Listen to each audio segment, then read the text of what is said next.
Beneath the grandeur of Virginia's plantations in 1847 lay a truth too dangerous to speak, yet impossible to erase. Behind white columns and manicured gardens, wealth was built not only on enslaved labor but on silence, secrecy, and the brutal reshaping of human lives into property.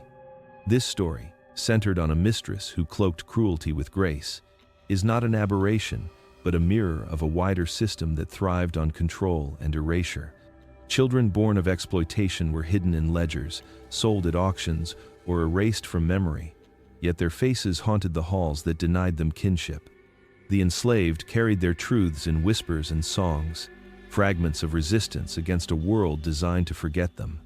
This account does not seek to sensationalize but to confront, to show how silence itself was a weapon that outlasted chains. In these buried histories, we find the shadows that still shape a nation built on secrets. Sorry for the interruption. Where are you tuning in from? Drop it in the comments. The year was 1847, and Virginia's rolling hills carried both beauty and burden. Morning light fell soft upon a plantation that stretched wider than the eye could follow, rows of tobacco and wheat unfurling like ribbons toward the horizon.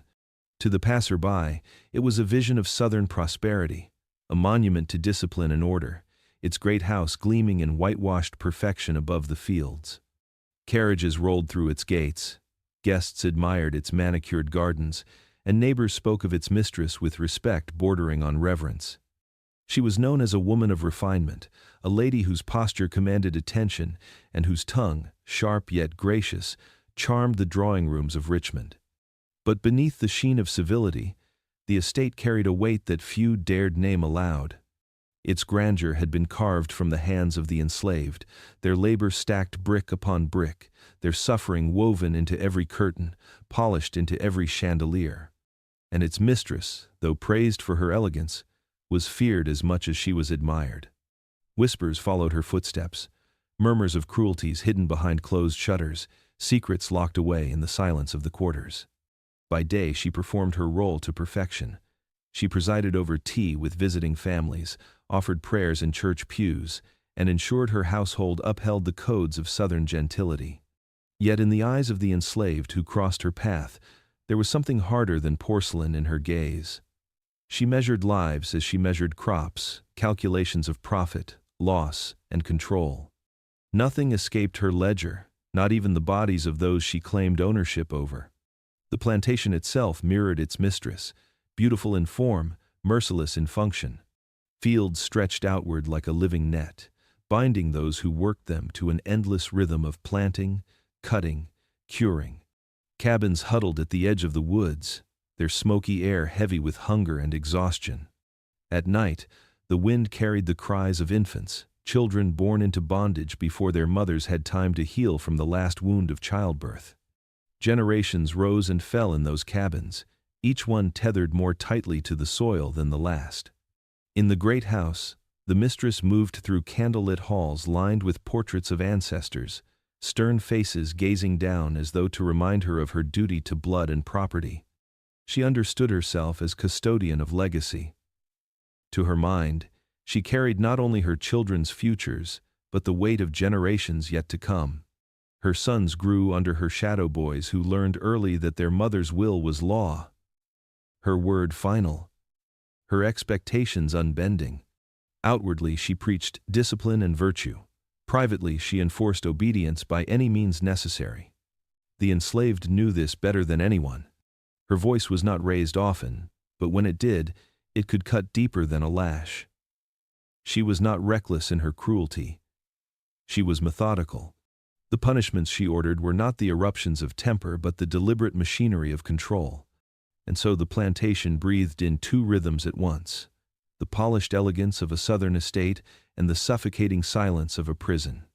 Visitors admired the gardens, the parties, the music that spilled from the parlor windows. They did not hear the muffled sobs in the cabins, or if they did, they trained themselves not to listen. Silence was the glue of Virginia society, and silence allowed shadows to grow unchecked. For in 1847, beneath the roses and ivy, beneath the sermons and Sunday dinners, the estate carried more than crops and wealth. It carried a secret that would stain its soil deeper than any harvest, a secret whispered in the quarters but never spoken aloud in daylight. And at the center of it all stood the lady of the house, cloaked in refinement, veiled in gentility, yet shrouded in shadows darker than anyone dared to imagine. Virginia's elite prided themselves on performance. In parlors scented with jasmine and candle wax, the great families cultivated an image of refinement that cloaked their world in dignity. Manners became a kind of armor, a shield against suspicion, and every gesture was calculated to project grace. The lady of the estate moved easily within this society, her figure draped in silks and lace, her voice modulated with charm. To her neighbors, she was a model of piety, hosting Sunday gatherings, donating to the church, extending what appeared to be a generous hand to the poor whites who lived in the shadow of her wealth. At dinners, she spoke eloquently of Scripture, invoking the righteousness of God's order. Her words dripped with conviction, presenting slavery not as cruelty but as stewardship. In her telling, she was not the oppressor but the guardian of those less fortunate. To the clergy and other plantation families, this was music to the ears, a reassurance that their own fortunes rested not on sin but on divine sanction. The mask fit seamlessly, and most preferred not to look beneath it. Yet behind the shutters of her great house, refinement gave way to authority stripped of its polish. Her commands cut sharp, delivered with an edge that brooked no hesitation. Servants in the household learned to read the smallest flicker of her expression. A raised brow could mean a beating. A pause in her words could signal punishment waiting just beyond the door. She carried herself as both mother and monarch, her will binding not only her sons but also the dozens of men, women, and children who lived at her mercy. In the quarters, her name was spoken with caution. She did not rage or rant like some masters. Instead, she wielded silence like a blade. Her punishments were measured, precise, designed not only to hurt the body but to remind the soul of its place. Those who displeased her might find their rations cut, their children sent away, or their bodies marked in ways that ensured others would not forget. Still, when she walked through town, she was greeted with smiles, tipped hats, and admiration. To the world beyond her gates, she was a paragon of grace. To those within them, she was law and executioner. This duality, gentility before the world, cruelty in the shadows, was not unique to her alone but woven into the fabric of the Southern aristocracy. The system itself demanded the mask, for without it, the brutality sustaining their wealth would have been too stark, too naked, too damning to bear. And so the lady of the estate played her part with practiced ease, carrying both Bible and whip, charity and cruelty, piety and power, all in the same steady hand. Beneath the veil of manners, the machinery of domination ground on, silent to outsiders, deafening to those trapped within. In Virginia, 1847, the language of ownership extended far beyond the land itself. Fields, barns, and tools were tallied in ledgers, but alongside them were names. Names of men, women, and children recorded not as lives, but as property. An enslaved man's strength was measured like that of an ox. A woman's worth was calculated in the number of children she could bear. The plantation's wealth did not merely rest upon the soil, it was multiplied in the bodies of those bound to it, each life reduced to a figure of profit and loss. The mistress of the estate knew these calculations well. She had inherited not only her father's lands but also his ledgers, and in them she saw clearly the arithmetic of power. Every birth in the quarters was a gain, every death a loss. To her, lineage was not sacred in the way Scripture spoke of family. It was a matter of legacy and control. The enslaved were not kin but currency, and women among them carried a double weight. Laborers in the fields, mothers of future hands. The system offered no veil of shame. Traders paraded human beings in town squares, their teeth examined, their bodies prodded as if they were horses. In courthouse records, enslaved children appeared alongside cattle and wagons, transferred with the stroke of a pen. Even the church, with its hymns of grace, often turned its gaze away, choosing silence rather than confrontation. To the planter class, such practices were not cruelty but necessity, the invisible scaffolding of their world. Yet within her household, the lady of the estate gave this logic a darker twist. For while most masters relied on the commerce of slave markets to expand their labor force, she looked inward. Her mind, sharp and unyielding, saw in her own sons the possibility of consolidation, a way to keep bloodlines and property under one roof. To her, enslaved women were not only vessels for labor but vessels for lineage, bodies that could be used to secure a legacy she believed divinely ordained. The cruelty of her vision lay not in open violence but in its cold calculation. She did not rant or rave about supremacy. She simply treated the flesh of others as though it were parchment on which she could write her will. In her world, blood was not sacred but pliable, capable of being bent, shaped, and owned. Thus, the plantation became not just a place of toil but a crucible of control, where property and progeny blurred, and where the mistress of the estate began to craft her most secret and chilling design. The sons of the estate grew up surrounded by privilege so complete that it seemed to them the natural order of the world. From their earliest days, they had never lifted a hand in toil, never felt hunger gnaw at their bellies, never known the sting of a lash. The plantation was their kingdom, and its inhabitants were there to serve them. Their mother raised them to believe this, whispering in their ears that they were heirs not only to land and wealth but to authority itself. They carried this knowledge with them like a second skin, every interaction affirming their superiority. They were taught to ride before they could read, their small hands gripping the reins as enslaved men steadied the horses. They learned to shoot with the same casualness with which other children learned to skip stones, their targets often set up by those who had no choice but to stand by and applaud. Their lessons in arithmetic and scripture were overseen by tutors, but the most lasting education came from their mother, who instilled in them the unshakable belief that dominance was their birthright. To the outside world, they were promising young men of Virginia society, well-dressed, well-mannered, quick with a bow to elders and a polite word to neighbors. But beneath that veneer, the plantation had already begun to shape them into replicas of the system that birthed them. They saw obedience demanded and enforced. They saw their mother's authority bend every life around her, and they learned quickly that power was not something questioned but something exercised. Yet, in the confines of the great house, their mother blurred the lines between protector and corrupter. She shielded them from consequence, smoothing over their cruelties with excuses, calling them youthful indulgences, the errors of boys destined to become men of stature. Each time they acted without compassion, she did not rebuke them but reinforced the belief that such hardness was necessary. She fed their pride as she might feed the hearth fire, never allowing the flame to weaken. But her influence went deeper still. Her love, fierce and consuming, became entangled with her ambitions. She looked upon her sons not simply as children but as instruments of her design, the carriers of her legacy. Family loyalty, which should have been a shield, became instead a chain. Bound by her will, they could not separate affection from authority, nor intimacy from exploitation.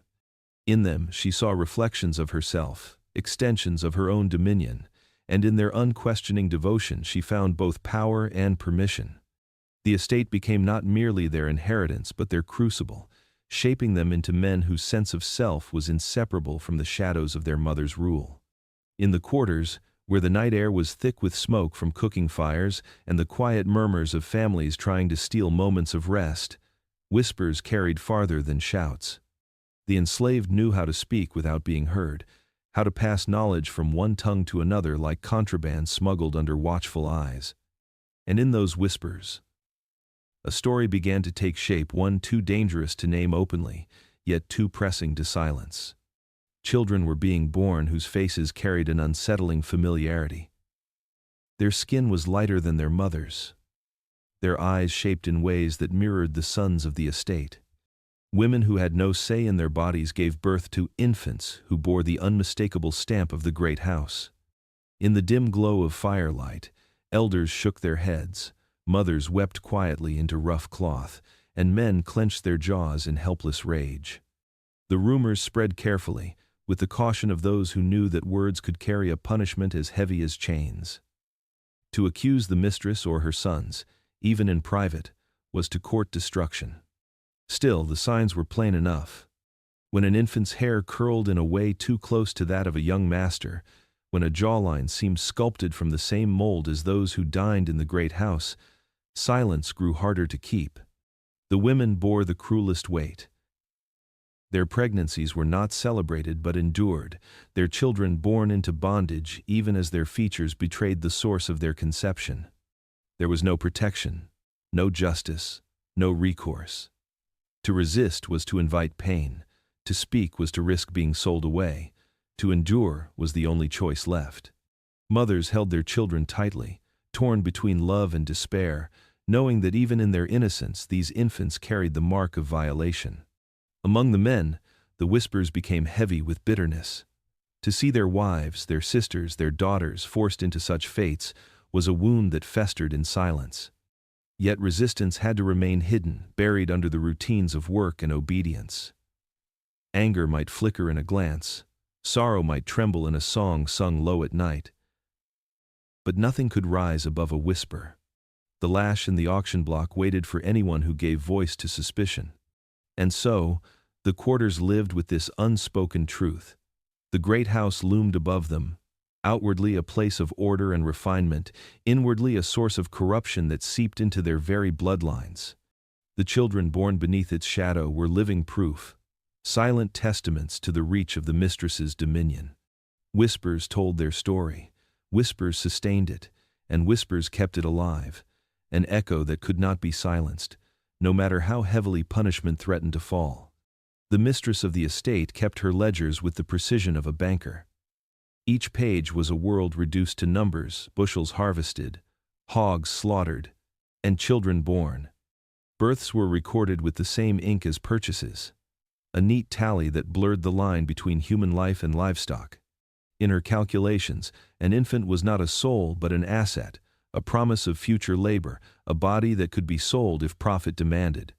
Since the international trade had been outlawed decades earlier, the domestic market had swollen into a grotesque replacement. Slaveholders who once relied on ships from Africa now turned their gaze inward, to their own households and to neighboring plantations, treating the wombs of enslaved women as inexhaustible fields. A child born into bondage required no purchase, no voyage, no negotiation, only time and control. To the planter class, reproduction became a business strategy, as essential to wealth as crops and land. The mistress embraced this logic with chilling clarity. To her, the women on her estate were not simply workers but bearers of capital. Their fertility was another column in her ledger, another calculation in her plan to preserve and expand her dominion. She spoke of it not openly, for refinement required discretion, but in her actions she revealed her creed. Women who bore children were rewarded with slightly easier work, not as kindness but as incentive. Those who resisted her expectations faced punishments that reminded them of their place. Every birth in the quarters was marked in her book. She noted the mother's name, the sex of the child, the date, never the sorrow, never the pain, never the cries that filled the night when a woman labored on a dirt floor while other enslaved hands tried to soothe her. For the mistress, these were not tragedies or miracles, they were profits measured in years to come. A boy meant strength for the fields or value on the auction block. A girl promised more children in the next generation. Even stillborn infants, though a loss, were entered with the same impassive script. The enslaved knew they were being counted, their most intimate lives reduced to arithmetic. They saw how quickly a newborn was folded into the machinery of the estate, how mothers were given no time to grieve before being sent back to the fields, their bodies expected to endure both labor and laboring. They knew that their fertility, once sacred, had been stolen, weaponized, and transformed into the mistress's wealth. In her great house, beneath polished chandeliers, the lady of the estate turned the womb into currency, the body into capital, the act of creation into commerce. For her, life itself was nothing more than ink on a page, another figure that bound the estate together in chains of profit and blood. The air of the plantation was heavy, not only with the scent of tobacco and sweat, but with silence, an unnatural, crushing quiet that settled over every life bound to the estate. It was the silence of obedience, the silence demanded by power, the silence that allowed unspeakable acts to go unchecked. Every man, woman, and child in the quarters learned it young, as vital to survival as breath itself. To live enslaved was to know and yet to remain silent. Mothers warned their children with firm whispers, never to look too long at the great house, never to ask questions about things they could not change. Men carried their anger behind clenched teeth, swallowing words that might condemn them to the lash or the auction block. Women bore the weight of their secrets in silence, knowing that to speak aloud of their suffering was to risk everything. And so, in the flicker of firelight or the hush of dawn, truths were passed in fragments, coded in songs or hidden in prayers, never voiced where ears of authority might hear. This silence was not limited to the quarters. It reached into the polished halls of the great house itself, where the mistress's sons lived under her gaze. They obeyed her not only because she was their mother, but because her authority was absolute. Her love was tangled with fear, her approval tied to compliance. They did not question her designs, though deep within them some unease stirred. To disobey would mean to lose her favor, and favor was the only shield they knew. In this way, their complicity was bound as tightly as any chain. At the supper table, laughter and manners disguised the truth. Guests complimented the sons on their breeding, their fine posture, their education. The boys smiled politely, never daring to reveal the shadow under which they lived. They understood, perhaps dimly, that their mother's will directed not only the estate but their very bodies. Yet silence pressed down upon them too, a silence born of dependence, of loyalty, of fear. This unbroken hush gave the mistress her greatest weapon. So long as no one spoke, her rule remained unchallenged. The enslaved endured, the sons obeyed, and the neighbors looked away. Silence was the mortar that held the walls of the plantation together. It filled the spaces between screams, smoothed over the edges of suspicion, and made what should have been unthinkable seem inevitable. And so the estate moved forward in its grim rhythm, each day built upon the silence of those who could not speak and those who dared not. In that silence, the unspeakable thrived, hidden yet omnipresent, as much a part of the land as the soil itself. Night on the estate fell heavy, the kind of darkness that swallowed sound and wrapped the quarters in uneasy stillness. Inside the great house, however, lights still burned. Candles flickered against tall mirrors, their glow throwing back images of order and control. It was within these walls that the mistress prepared what she called duty. There was no tenderness in her eyes, no softness in her voice, only a cold resolve, as if she were balancing columns in her ledger. One of her sons, still on the threshold between youth and manhood, stood before her. His shoulders were straight, though the stiffness of his posture betrayed unease. He had been raised to obey, to follow her will without question, and tonight was no exception. His mother spoke little. What she demanded was clear in her gaze. This was not indulgence, not rebellion, but instruction.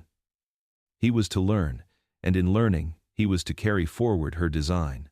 The enslaved girl brought into the chamber moved like someone walking into a storm. She did not resist openly. Resistance was useless. Her hands trembled at her sides, but her eyes fixed on the floor, trained by years of survival never to meet the gaze of her oppressors. She had been told nothing, but she understood. Everyone on the plantation understood when the mistress summoned a girl at night. The room was arranged to strip the act of any hint of intimacy. The mistress remained present, her figure seated in the high-backed chair as though presiding over a ceremony. She did not avert her eyes, nor did she speak comfort. Instead, she directed her son with a voice as flat as iron. There was no space for affection, no room for hesitation. The moment was not about him, nor about the girl, but about the machinery of control she had crafted. The act itself was not driven by passion. It was not lust that filled the air, but a suffocating detachment. The boy moved mechanically, his mother's presence binding him as tightly as chains, while the girl endured in silence, her spirit forced inward to survive what her body could not resist. In that silence, The mistress found confirmation of her power. She had orchestrated the scene not for pleasure but for profit, reducing both her son and the enslaved girl to instruments of her ambition. When it was done, there was no tenderness, no acknowledgement of the violence inflicted. The girl was dismissed, sent back to the quarters with her shame unspoken but heavy as iron. The son stood awkwardly, waiting for his mother's word, and received only a nod of approval, cold, efficient. It was the first violation, but not the last. From that night forward, the estate carried a new weight, a shadow deeper than before. The mistress had crossed a threshold, and in doing so, she had bound both her bloodline and her captives in a ritual of control that would echo through every whispered rumor, every quiet birth, every page of her ledger. In the months that followed, the quarters bore quiet witness to changes that could not be spoken aloud but could not be ignored. Infants were born whose features startled even the women who had carried them. Their skin was lighter, their hair softer, their eyes shaped with unsettling familiarity. In the lines of their faces, the estate's blood revealed itself, a mirror held up to the great house whether the mistress wished it or not. These children, though unmistakably tied by blood to the family above, were never acknowledged as kin. No place was set for them at the table, no baptism in the church marked them as heirs. Instead, they were folded into the mistress's ledgers, their names written in the same hand that tallied livestock and tools. A boy with his father's jawline was recorded simply as male, strong. A girl with her grandfather's pale eyes was listed as female. The resemblance that should have granted them belonging only deepened their estrangement, for it reminded all who saw them of the boundary that could never be crossed. The enslaved looked upon these children with a mix of sorrow and dread. Mothers loved them because love was instinct, yet each glance at their faces carried the reminder of violation. Fathers, robbed of any claim, carried bitterness like a hidden ember. Among the quarters, whispers named these children the doubling, for in them the great house seemed to replicate itself in distorted reflection. The young masters grew tall in silks and schooling, while their shadows, born of the same blood, stumbled barefoot in the fields. To the mistress, however, they were not shadows but assets. Each birth reaffirmed her calculation, each resemblance proof that her strategy yielded profit. The uncanny likenesses did not shame her, they confirmed her authority. To her mind, these children existed not as contradictions but as validation of her design, a seamless merging of bloodlines and property. She regarded them with the same detached satisfaction with which she surveyed her crops, not as lives in themselves but as extensions of her dominion. Yet the resemblance unsettled others. Neighbors who visited could not help but notice the familiar curve of a cheek or the echo of a smile in a child darting across the yard. They did not speak of it. Of course, silence was as valuable to Virginia society as gold, but in their averted eyes and their quickened conversations, the truth lingered. And so the estate became a place of doubling, where the faces of children blurred the boundary between family and property. Their very existence unsettled the order that the mistress claimed to uphold, yet they remained trapped within it, proof and prisoner at once. By 1847, the rolling fields of Virginia bore the marks of fatigue. Tobacco, once the lifeblood of the colony and the proud banner of its wealth, had drained the soil of its vitality. Harvests dwindled, and with them the steady streams of profit that had sustained the great houses. Planters who once lived in comfort now stared at ledgers inked with worry. Land that had promised fortune now whispered of decline. Yet in this moment of waning fertility, another source of wealth surged, one not rooted in the earth, but in human flesh. The interstate slave trade had become Virginia's most lucrative crop. With the closure of the international trade decades earlier, the demand for enslaved labor in the booming cotton fields of the Deep South surged. Mississippi, Louisiana, Alabama, those were the new frontiers where fortunes were being made, and they hungered for bodies to clear, plant, and harvest. Virginia, no longer the empire of tobacco it had been, reinvented itself as the empire of flesh, exporting men, women, and children as its primary yield. The numbers told the story with brutal clarity. In Richmond, auctions filled the streets with cries and clatter, while coffles of chained men trudged down dusty roads bound southward. Advertisements for likely breeding women, circulated with the same mercantile tone as for cattle or horses. It was said that by mid-century, the value of enslaved people surpassed the combined worth of all railroads, factories, and banks in the nation. Flesh had become capital. Reproduction itself was counted as profit. Within this economy, the cold logic of breeding was not an aberration but a calculation shared across plantations. Owners who once prided themselves on acres of tobacco now measured their future in the fertility of the enslaved.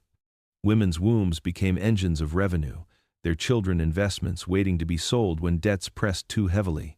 What the mistress on her estate did may have been whispered about as excessive, but it was born from the same soil of economic desperation and greed that gripped Virginia at large.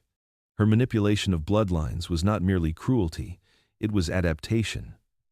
To her mind, she was ensuring her estate survived in a landscape where soil could no longer guarantee wealth.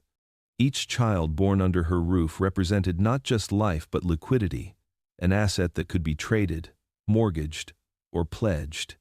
Behind the curtains of gentility, she aligned herself with the broader tide of planters who saw in flesh a new salvation. Thus the plantation stood as a microcosm of Virginia itself, fields declining, profits shifting, and human bodies transformed into the last great harvest. The mistress may have acted with an audacity that shocked even her peers, but she was not alone. Her choices mirrored a larger economy that had quietly accepted the womb as the new soil and children as the new crop. The fields of the estate carried more than the weight of labor, they carried the weight of fear. From dawn until dusk, the enslaved moved beneath the watchful eyes of overseers and the silent presence of the mistress, whose word had become as dreaded as the crack of the whip. Every stalk of tobacco, every row of corn, seemed to whisper of lives bent and broken under the demand for more than work. For the women especially, terror reached into the most private corners of their existence, for their bodies had been claimed not only for labor but for the continuation of bondage itself. Some fought back in the only ways they could. A young woman might press her stomach against the edge of a barrel, hoping the bruise would take root before a child could. Others feigned sickness, dragging their steps, coughing through the nights, praying that weakness would excuse them from the mistress's gaze. There were those who swallowed roots whispered to carry power, bitter herbs passed hand to hand in secret, desperate measures to halt what they could not openly refuse.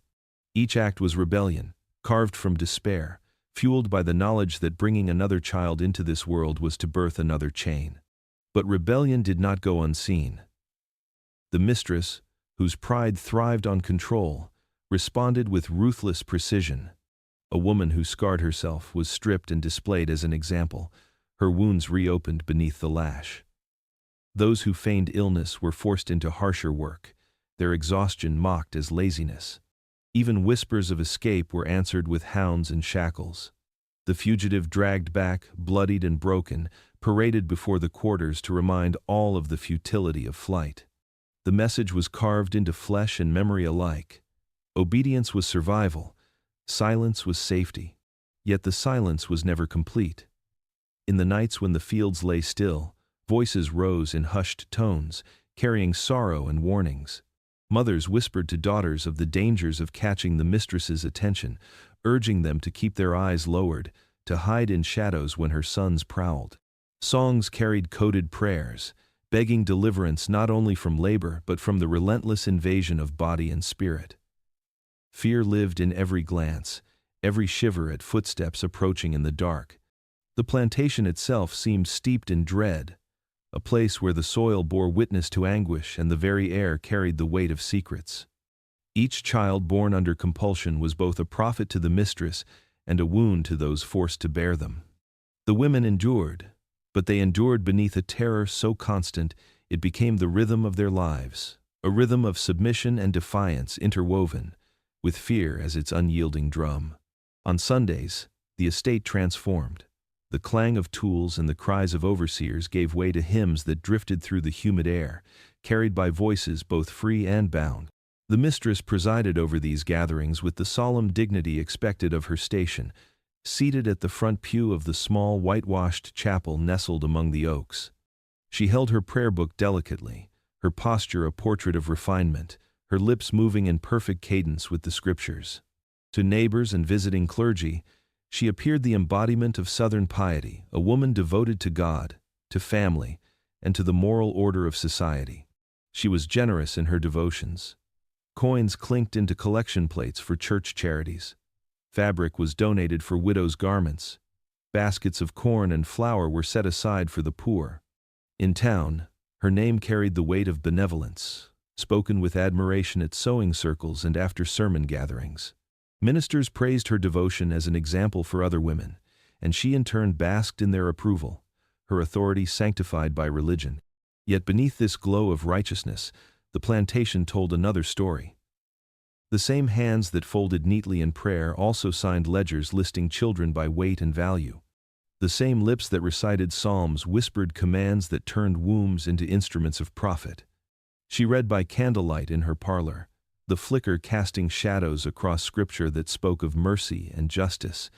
Yet she interpreted those words through the lens of mastery and dominion. The Bible, to her, was not a challenge to cruelty, but a justification for it. This contradiction was not hers alone, but woven into the fabric of the South. Planters knelt before altars on Sunday and returned on Monday to order whippings in the fields. Ministers preached salvation while blessing the chains that bound human beings as property. The Mistress was simply the most distilled version of this paradox, embodying both charity and barbarity with a seamlessness that unsettled those who saw too closely. For the enslaved, the contradiction cut deepest. They were ordered to bow their heads during prayers, to sing hymns taught by their oppressors, to recite verses about obedience while enduring violations that defied every notion of Christian love. They saw the Mistress close her eyes in reverence, while their own children were catalogued in her books as livestock. Faith became both a tool of oppression and a quiet refuge, for while her scripture was weaponized, theirs, whispered in secret, carried promises of deliverance. Thus, the estate became a stage where piety and cruelty performed side by side, each lending the other strength. The Mistress's religion clothed her actions in respectability, and her cruelty gave her religion purpose. It was a world of contradictions, a house built on the uneasy marriage of scripture and sin, where salvation and suffering coexisted beneath the same roof. In the bottom drawers of desks and the hidden folds of trunks lay letters that were written but never sent. They bore the scratch of hurried quills, the hesitant phrasing of neighbors who saw more than they dared to speak. One draft, never sealed with wax, described the uncanny resemblance of certain enslaved children to the young masters of the estate, wondered aloud how a woman of such refinement could allow such rumors to persist.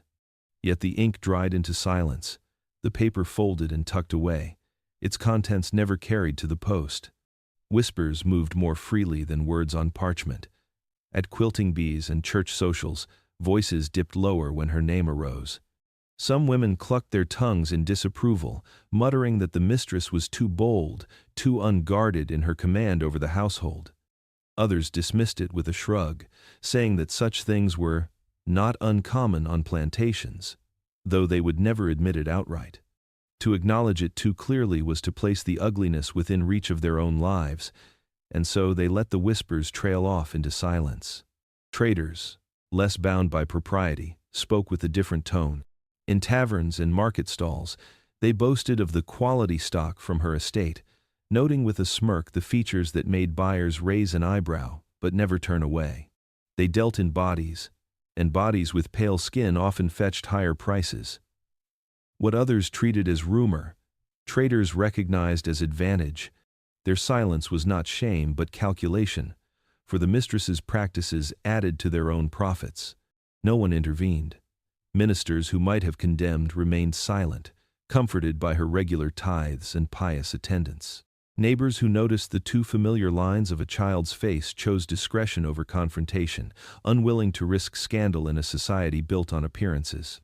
Even family acquaintances who suspected the truth found reasons to look away, telling themselves that what happened behind another's walls was not their concern. The South was a land where cruelty thrived, not only because it was practiced, but because it was permitted, shrouded by silence. The letters that were never sent, the conversations cut short, the sermons that skirted too close to accusation, together they formed a chorus of complicity. The Mistress's estate was not an island but a reflection of the wider world around it, where horrors could be known yet unnamed, recognized yet unchallenged. In that silence lay her power. It was not only her sons and the enslaved who bowed to her authority, but the entire society that chose to whisper instead of speak, to fold letters instead of post them. The great house, once a symbol of order and authority, began to feel like a hall of mirrors where nothing appeared as it truly was. The sons of the estate, no longer boys, grew into men whose reflections bore both their mother's pride and her corruption. Each carried the weight of her commands in different ways, and each, in turn, began to fray beneath it. The eldest complied with a weary resignation. He had been the first drawn into her designs, the one who learned early that obedience was expected above all else. Years of submission had carved a hollowness into him, a sense that his will was no longer his own. To neighbors, he seemed dutiful and quiet, but in the privacy of his chambers he drowned himself in drink, his silences heavier than words. Resentment festered like a wound he dared not expose, festering in shadows where his mother's gaze could not reach. The younger sons resisted in their own ways. One argued openly, his voice raised in defiance only to be struck down by her scorn.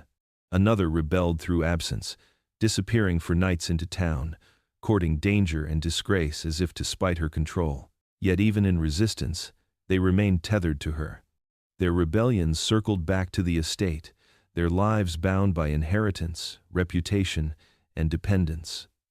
They could rail against her authority, but they could not sever themselves from it. The mistress herself remained unyielding. She saw their discontent not as a failure of her will, but as a flaw in their character, a weakness she was determined to crush. To her, they were extensions of her purpose, instruments meant to secure the estate's survival. Love, in the maternal sense, had long since been replaced by possession. Their bodies, like those of the enslaved, were tools to be directed, their choices irrelevant in the face of her command.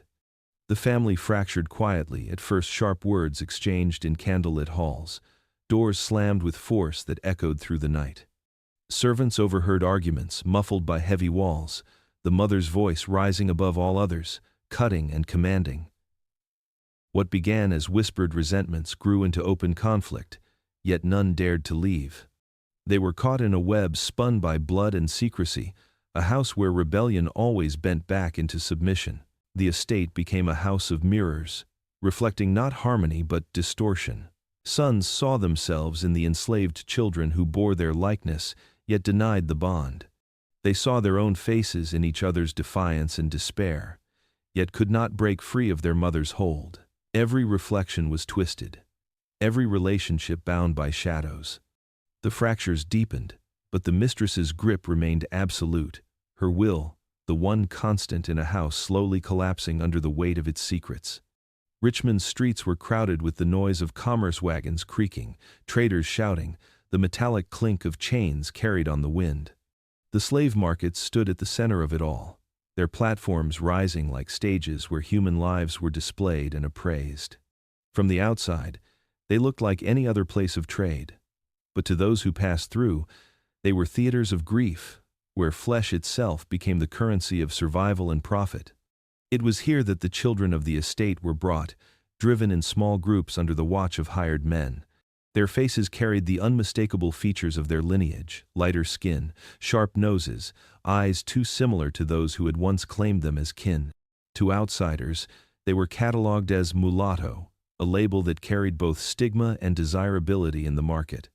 For buyers in New Orleans, where the demand for bodies was insatiable, these children were considered prime stock. They fetched higher prices, not because of who they were, but because of what traders imagined they could endure: youth, strength, and pliability. The mistress understood this arithmetic well. She kept her ledgers with the same neat hand she used for her Bible notes, marking births beside valuations, calculating futures in currency rather than hope. Each child represented a doubling of profit conceived under her control. Born into bondage and sold into the wider trade, she reaped the twisted reward of being both mother and master, her authority sanctified by silence and her greed cloaked in respectability. For her, every sale was proof of her cunning, evidence that she had transformed decline into gain. In New Orleans, the spectacle was grander still. Auction blocks stood beneath banners, buyers gathered from across the South, and the air buzzed with anticipation. Children were prodded like livestock, their teeth examined, their limbs stretched, their bodies handled without dignity. Some cried quietly, others stared blankly, their innocence eroded by the weight of fear. Traders boasted of their origins, whispering that these were Virginia-born, strong stock, raised well, though none dared speak aloud the truths etched into their features. Buyers, eager for labor or concubinage, bid with a fervor that turned human lives into sport. Back at the estate, the loss was felt in silence. Mothers wept into their hands, their cries muffled so as not to draw punishment. Brothers and sisters searched for faces that would never return, the absence carving hollows into the quarters. Each departure was both wound and warning. Children were not theirs to keep. Love was always provisional, and blood ties could be severed with the stroke of a pen. The enslaved carried these scars as living memory, passing them through whispered songs and hushed stories so that what was taken might not be forgotten. The mistress, however, allowed no sentiment to trouble her. To her, the children were never kin but capital, their resemblance to her sons an irony she ignored. Profit justified everything. She profited from the act of creation and profited again from the act of sale, her cruelty refined into commerce. What outsiders might have whispered about with unease, she embraced as strategy. Thus the children of the house became children of the market, their bloodlines scattered across the South, folded into the vast machinery of slavery's economy. The mistress's hands, so delicate in church and so steady on the ledger, left their mark far beyond her estate, shaping lives she would never see again. In Richmond and New Orleans, the cries of the auction echoed, and in them lay the price of flesh, the measure of her ambition, the currency of her sin. The estate was a fortress of silence, but silence was never absolute. Beneath the weight of chains, whispers stirred, carrying a fragile thread of defiance. The quarters, where every word risked punishment, became places of coded speech and glances heavy with meaning. To the mistress and her sons, the enslaved appeared obedient, resigned, and subdued, yet within that appearance lay a current of resistance too quiet to stamp out. For some, resistance meant flight. The dense woods that bordered the plantation seemed like a promise, a living wall that hid the possibility of escape. At night, when the sky was cloudless and the stars shone sharp and clear, a few tried to follow the North Star, repeating directions learned in secret. Keep the river to your left. Follow the moss on the trees. Some never returned. Rumors spread that they had been caught and dragged back, their bodies whipped until skin hung in tatters. Others vanished entirely, their fates unknown. Whether they found freedom or perished in the attempt, no one could say. Yet even a single escape attempt carried power, planting seeds of hope in the hearts of those who remained. Others resisted with information, slipping fragments of truth into the ears of travelers or itinerant preachers passing through. Stories of the mistress's cruelty, of children sold with faces too familiar, sometimes traveled farther than the estate's borders. Now and then, a whisper reached sympathetic ears abolitionists in the North who gathered such accounts as fuel for their cause. Though the enslaved rarely lived to see the fruits of their bravery, they risked everything to let the wider world know what the polite society of Virginia preferred to hide. Resistance also grew in smaller acts, woven into daily survival. Women who found ways to prevent conception, men who slowed their work in the fields, elders who taught the young to remember names and kin so that what the mistress tried to erase would endure. Songs were laced with double meanings. Prayers carried messages that only the enslaved could understand. In these fragments of defiance, dignity was preserved, and the mistress's total control was quietly defied. Yet rebellion, even whispered, came at terrible cost. The mistress ruled with a ruthlessness that made even suspicion of defiance dangerous. An overheard word, a misplaced look, could bring down lashes or separation from family. Hounds were loosed in the woods, overseers doubled their patrols, and mothers watched their children with anxious eyes, fearing their curiosity might betray them. Still, fear, could not erase the hunger for freedom. Each punishment, each cruelty, added fuel to the hidden fire. The estate, for all its grandeur, was not as unshakable as the mistress believed. Beneath its orderly facades ran cracks, lines of resistance that spread quietly, unseen, yet growing. Every escape, every whispered message, every act of survival undermined her authority in ways she could never entirely control. For all her power, she could not extinguish the stubborn will of those she sought to own. In this faint thread of rebellion lay the possibility of something larger, though distant and uncertain. The enslaved knew the price of resistance could be death, yet to submit completely was another kind of death, one that smothered the spirit long before the body. And so they endured, plotting, whispering, resisting in ways great and small, carrying forward the fragile hope that someday the house of shadows would fall. The overseers were the silent sentinels of the estate, white men whose presence kept the fields moving in rhythm and whose whips reminded the enslaved that resistance carried a price. They were not of the family, yet they lingered close enough to taste its influence. Their duty, as written in their contracts, was simple: enforce discipline, safeguard the mistress's property, and ensure the labor of the quarters yielded profit. Yet on this estate, the duties became entangled with shadows they chose not to name. They saw more than they admitted. The overseers noticed the pale faces among the enslaved children, the uncanny resemblance between the quarters and the great house. They heard the cries muffled behind closed doors, the rustle of footsteps in the night when one of the sons prowled where he should not. They watched the mistress move through the fields not only as lady of the estate but as judge and executioner, her commands carrying a finality they dared not question. These men, seasoned in cruelty and hardened by their trade, were unsettled, but their silence was the price of their place. For in silence lay profit. The mistress paid them well, better than some neighboring plantations offered. Their positions gave them proximity to authority, and with it came a kind of borrowed power. To serve under her roof was to benefit from her reputation, and though the work was grim, it was steady. They told themselves that to look too closely, to question too openly, would be to risk not only their wages but their standing among other planters who relied on discretion as much as strength. So they turned their eyes away. Some rationalized their silence by leaning on the same scripture the mistress quoted. They whispered that it was not their place to judge, that a woman of such refinement surely had reasons beyond their understanding. Others numbed themselves with drink, shrugging off the whispers of the quarters as the predictable grumbling of slaves. A few, perhaps, felt shame when they looked upon the children and saw their resemblance to the sons of the estate, but shame was easier buried than confessed. Complicity, like rot, spread outward. Traders who visited the estate took their cues from the overseers, noting their silence as permission to continue their own dealings without questions. Neighbors interpreted the absence of dissent as tacit approval, assuming that what happened behind the gates could not be so strange if no one in her employ raised alarm. Even the enslaved, though they whispered in secret, saw that the men who wielded the lash on the mistress's behalf would not defend them. It deepened their despair, but also clarified the truth: there would be no help from within the system that bound them. Thus the overseers became part of the machinery of cruelty, their silence as essential as their whips. By refusing to speak, by choosing pay over conscience, they reinforced the very structure that oppressed those in the fields.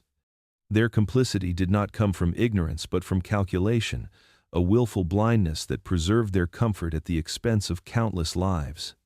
In their silence, the mistress's power grew outward, cloaked in legitimacy, strengthened by the absence of challenge. The estate stood as a world where cruelty was not simply enacted but witnessed and accepted. The overseers, who could have spoken, who might have disrupted the pattern, chose instead to fold themselves into it. Their silence was not passive, it was participation, a quiet agreement that the horrors unfolding before their eyes were tolerable, so long as the coin was steady and their authority intact. The estate had always stood as a fortress, its grandeur masking the cruelty within, its silence maintained by those who feared, profited, or chose not to see. But no fortress is unbreakable, and no silence eternal. In the year 1847, small fractures began to spread through the walls of secrecy, hairline cracks that hinted at a collapse yet to come. It began with illness. The mistress, once formidable in her composure, fell into a lingering fever one summer. Her strength weakened, though her will remained sharp. While she lay in her chambers, the household grew less tightly bound, and in that loosened grip, whispers traveled farther. Servants overheard her sons quarreling when they thought her asleep, their voices sharp, laced with anger and blame. Drunk and embittered, spoke too loudly of the unnatural commands forced upon them. His words, carried through thin walls, became fuel for rumor among the enslaved, and eventually drifted outward to ears beyond the estate. Neighbors, long accustomed to ignoring what they sensed, began to take sharper notice.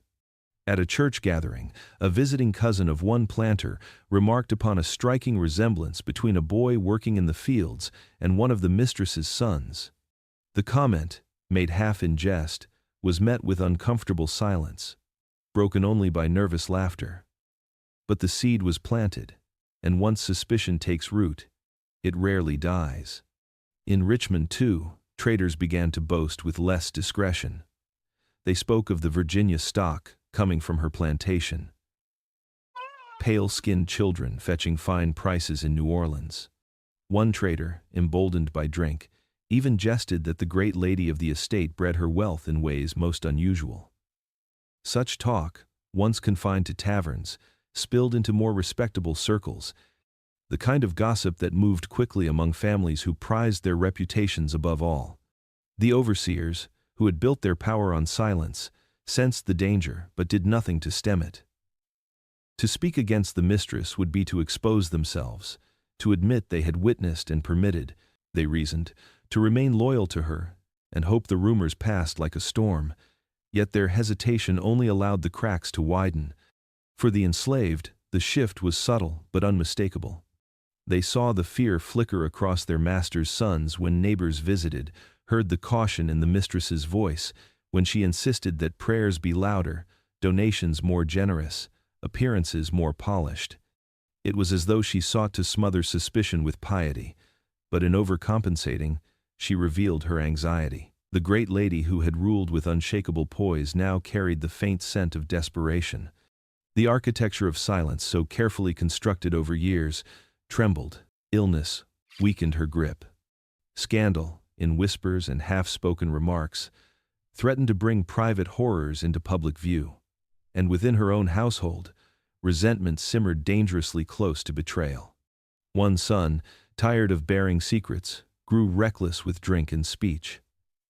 His words might yet prove the crack that let the truth pour out, a flood that could not be stopped.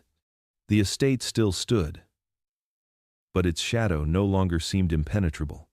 Beneath the weight of its secrets, the walls had begun to shake, and the first signs of collapse rippled outward into a world that had long chosen not to see. Erasure was not only an act of silence but a deliberate labor, as carefully performed as the planting of tobacco rows or the polishing of silver in the great house. The mistress, skilled in control, understood that her survival depended not merely on the command of bodies but on the command of memory. What could not be hidden in plain sight had to be swept away, rewritten and scattered so no trace remained. She began with the ledger. Those pages, neat with figures and ink, were the official record of the plantation's wealth. Births were logged, but names blurred into numbers, descriptions stripped of individuality. A boy became mulatto, age 6, sound. A girl became child, female, light-skinned, strong. The family resemblances, the familiar tilt of an eyebrow or curve of a jaw, were never recorded.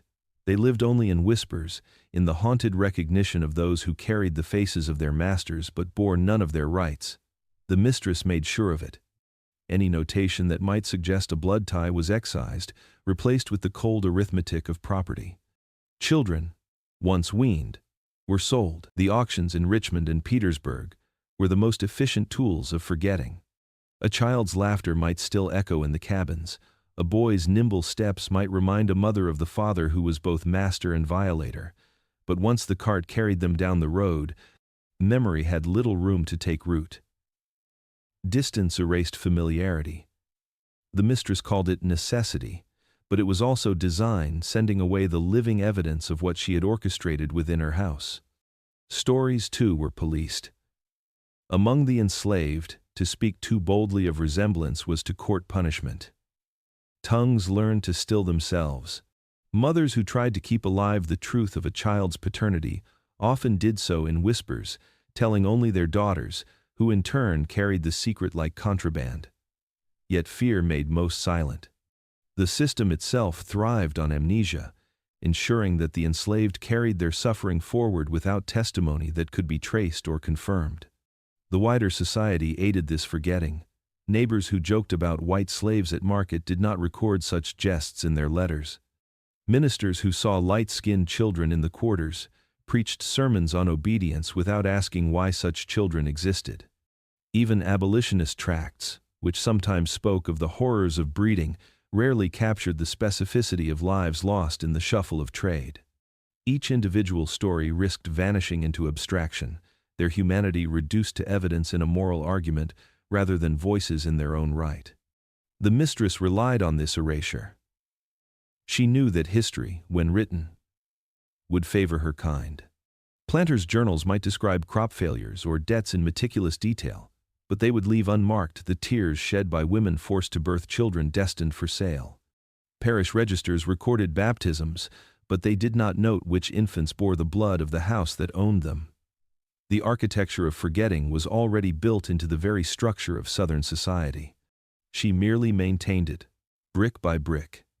For the enslaved, the danger of vanishing was profound. They knew that to die unnamed, to be carried to market as a statistic, was to be doubly stolen. First in life, then in memory. Yet, within the cabins, fragments endured. Songs carried meanings layered with defiance, and mothers etched secret stories into lullabies, hoping their children might remember even if the world refused to. These fragile acts of remembrance stood against the mistress's calculated erasures, though they would rarely appear in archives or ledgers. And so the plantation entered its twilight years, its wealth built upon both flesh and forgetting. The mistress, stern and vigilant, convinced herself that silence could endure forever, that numbers on paper would outlive the rumors and suspicions. What she did not see was the truth stirring beneath the surface, waiting for a future where those buried voices might one day be unearthed, restored, and named again. The silence did not end when the last crop was harvested, nor when the mistress of the estate grew old and her sons scattered into their own ambitions. It lingered, an inheritance heavier than land or wealth. The plantation in Virginia, with its sprawling fields and weathered fences, became less a home than a monument to what was never spoken. Yet what unfolded within its walls was not singular. It was a fragment of a far larger story, one that stretched across the South, stitched together by secrets and silences that helped shape a nation. Every plantation bore its own shadows, some hid in ledgers, others in parish registers, still more in the living memory of those who could never speak aloud. Children were born into bondage who bore the faces of their masters. Women carried scars of pregnancies forced upon them. Men endured the knowledge that their kin could be sold at any moment. The silence surrounding these truths was as much a structure as the houses themselves, built to endure, polished into gentility, woven into sermons and political speeches that insisted on honor, duty, and Christian order. For the families who owned such estates, silence was survival. The great houses had to appear respectable, their matriarchs pious, and their sons promising heirs. To acknowledge the violence at their core would have been to unravel their authority. So they buried it. They sold the children who carried too much resemblance. They rewrote ledgers to obscure lines of kinship. They leaned on neighbors who agreed to whisper but never accuse. The silence was not absence but design, ensuring that the system could continue without the weight of exposure. For the enslaved, silence was both shield and chain. To name too plainly what had been done risked punishment or death. Yet silence also became a weapon, a way of carrying truths secretly, passing them in song, in story, in gestures too subtle for the overseer's eye. These fragments endured, though fragile, and formed the subterranean record of lives that official archives tried to erase. Generations later, the consequences of that silence remained. Bloodlines fractured and blurred, descendants scattered through sales and auctions, histories broken into pieces too jagged to easily fit together. In America's towns and cities, light-skinned faces with no known ancestry told stories that families were too afraid to speak. In courthouses and political halls, the wealth generated by bodies bred, sold, and forgotten underwrote institutions that declared liberty while burying its contradictions. The plantation in Virginia was but one estate among thousands, yet its pattern was emblematic. Secrecy, violence, profit, and the calculated erasure of truth. What lingered most was the haunting, not of ghosts in the conventional sense, but of questions that refuse burial. Who were the children sold south? Their fathers, both brothers and masters. What songs did mothers sing when they knew their infants would be taken? What stories dissolved into silence because no one dared to write them down? These questions remain, shadows cast across the centuries, refusing to let the past rest easily. The nation built upon such silences still carries their weight. The wealth of one class was bought at the expense of another's stolen labor, their voices muffled by design. To this day, archives remain full of ledgers that name people as property but leave their lives unspoken. Families search for traces of ancestors erased not by accident but by intention. The mistress of the estate, long gone, believed she had succeeded in burying her secrets. Yet silence, though it hides, also speaks. It endures in the gaps, the absences, the uneasy echoes. The legacy of slavery was not only in chains and auctions but in what was never allowed to be said. America inherited that silence, and it still reverberates. The estate in Virginia may have rotted into ruin, its fields reclaimed by grass and forest, but its story persists, woven into the bloodlines of those who survived and those who profited. The weight of secrets shaped a nation, and the silence, though long, has never been absolute. Somewhere, always, a voice breaks through.